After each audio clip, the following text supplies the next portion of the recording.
Hey there and welcome back. Kristen Galloway, licensed occupational therapist and certified dementia care specialist. Today I'm going to go over a simple craft activity that you can do with individuals with dementia, anywhere from typically aging older adult to someone with dementia who's in the early stages all the way through to the moderate stages. And the reason that you can do this is because we can adapt the activity to match the abilities of the person that you're working with. So this is the craft that I'm going to go over today. It's a paper plate fish. Uses pretty much items that you should have around your household.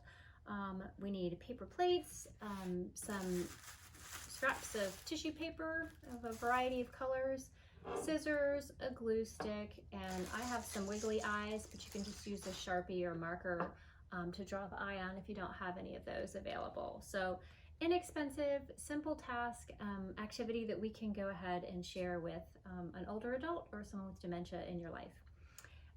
The great thing that I love about craft activities, in particular this one, is that of course it supports social interaction if you're going to sit and do this craft alongside the person. It also supports cognitive abilities, so attention to task, sequencing, concentration, following directions. It also supports physical abilities, so hand strength, fine motor skills, and it also supports hand-eye coordination. So this is a great fun activity, but also very much supporting someone's ability to function in daily life. Okay, so we are going to go ahead and start by taking a paper plate, and we're going to go ahead and cut out the mouth. That's the first step. You can do this for the person with dementia if you're concerned about safety with the scissors. Otherwise, you can demonstrate for them or do it alongside them if they need a visual model, or you can even prepare a fish like this ahead of time so that they have a visual model to go by to follow. So basically we're just going to take the scissors and again cut out a triangle on one side. There's not really a wrong way to do this, so that's also nice too because we're supporting the person's creativity and self-esteem. Anyway, we cut the mouth out. Go ahead and we're going to take that and we're going to glue it on as the tail. You might want to do this last. It takes a little bit longer for these cardboard pieces for the glue to set. And so you might want to do this at the end because it might keep falling off, which is what happened to me when I did it the first time. So the next step, if you don't want to just use the tissue paper, if you want to make it a little bit more colorful, or if the person has the ability to still color with a marker or paint with a paintbrush, it's a really nice way to kind of enhance this activity and make it take a little bit longer and make it a little bit more creative. So you can certainly use paints and a paintbrush to go ahead and paint the whole background of the fish, or you can use markers to color it in too, and then go ahead and glue the tissue paper on at the end.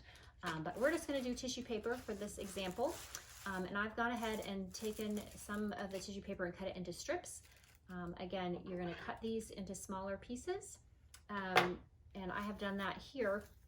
I will note this, that the smaller the pieces are, the harder or more complex the task is going to be to manipulate those. And so if it's someone who has a hard time with fine motor skills, you want to make sure that the pieces are a little bit bigger. If you're concerned again about safety with scissors, you can simply take the strips and have the person tear these into pieces. That's great for hand strength. You could even layer some additional layers. I have just 2 pieces here, but you could do additional layers of tissue paper. The thicker it is, the harder it is, or the more strength it requires to tear it. So that's a great way to build hand strength. Anyhow, when you've got all those cut up, we're just going to simply take a little bit of glue stick and go ahead and apply it to the paper plate. Put these on in any kind of pattern or order that suits you.